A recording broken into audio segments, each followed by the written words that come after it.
Você já pensou por que os combustíveis fazem os carros andarem?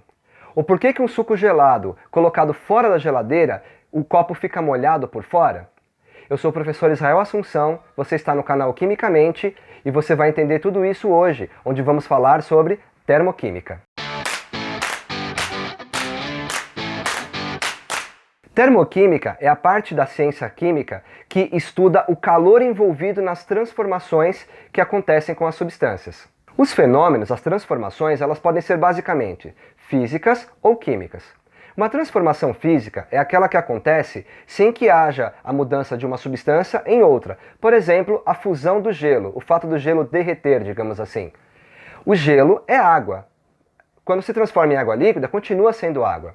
Já as transformações químicas são aquelas onde você tem a transformação de uma substância em outra. Por exemplo, quando queima etanol no carro e que o combustível se transforma nos produtos, normalmente CO2 e água, no caso de uma combustão completa.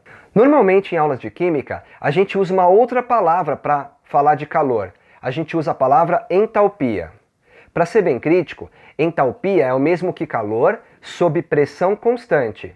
Acontece que normalmente as reações que são feitas, elas acontecem em ambiente aberto, onde a pressão é relativamente constante. Então daqui para frente, quando você ouvir a palavra entalpia, quer dizer que se está falando de calor. Esse calor, ele pode entrar ou sair do sistema à medida que um processo acontece. Como assim?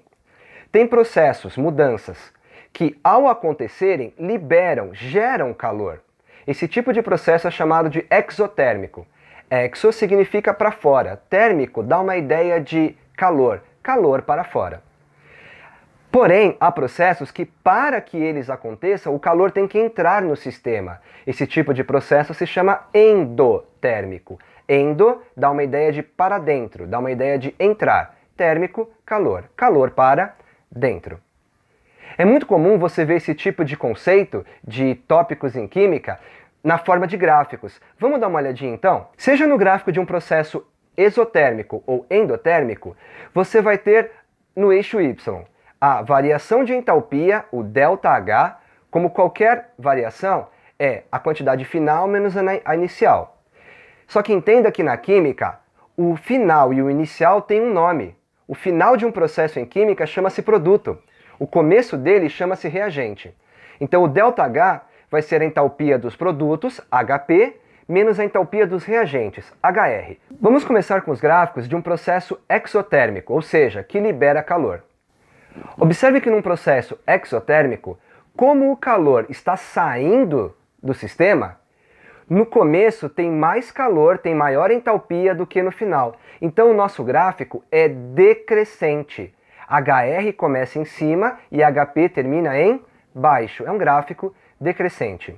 O que é importante nisso é o sinal do ΔH. E eu queria que você observasse que o sinal de um processo exotérmico tem que ser negativo, ele é menor do que zero.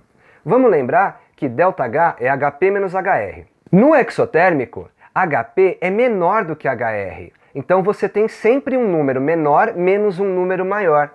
Você entende que isso sempre vai dar origem a um valor negativo? Por isso que nas reações exotérmicas, ΔH é negativo. Compare com os processos endotérmicos. No endotérmico, como em qualquer processo, começa no reagente e termina no produto. Mas como é endotérmico, o calor está entrando no sistema, então no final tem mais calor do que tinha no começo. Então dessa vez, gente, HP é maior do que HR. Como ΔH é HP menos HR, você sempre vai ter um número maior menos um número menor. Então o valor dessa conta sempre dará positivo. Por isso que para processos endotérmicos, ΔH é sempre um valor positivo. Vamos tentar deixar isso mais claro, mostrando tudo isso num exemplo. Galera, nesse primeiro exemplo, você está vendo a combustão do etanol, ou seja, a reação entre etanol e oxigênio. Essa combustão é do tipo completa, que forma CO2 e água. Observe que o ΔH dessa reação é negativo 1366,8. É uma reação exotérmica, libera calor. Esse calor, essa forma de energia, é justamente o que permite que o etanol seja utilizado como combustível e forneça energia para o veículo andar, respondendo a primeira pergunta lá do começo da aula. No segundo exemplo, você vê o processo onde água gasosa se torna água líquida. Observe que também é um processo exotérmico, onde você tem um ΔH de menos 40,7 kJ por mol de água gasosa. Ou seja, quando água gasosa se transforma em água líquida, você tem a liberação de energia. O sistema fica com menos energia. E é justamente essa perda de energia que faz com que as moléculas de água mudem de estado físico, passando de gasoso para líquido. Isso acontece sobre a superfície do copo, o que explica por que ele fica molhado por fora. A água que você vê nas paredes do copo era água gasosa que transformou-se em água líquida. Beleza? Vamos continuar. Vamos ver agora se você consegue fazer um exercício.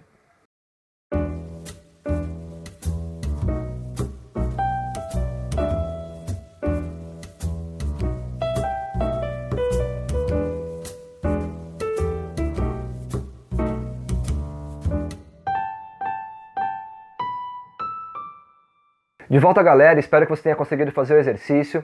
Se ficou alguma dúvida, deixa aqui nos comentários que a gente tenta dar uma força. Muito obrigado pela presença aqui no canal Quimicamente e a gente se vê na próxima aula. Valeu!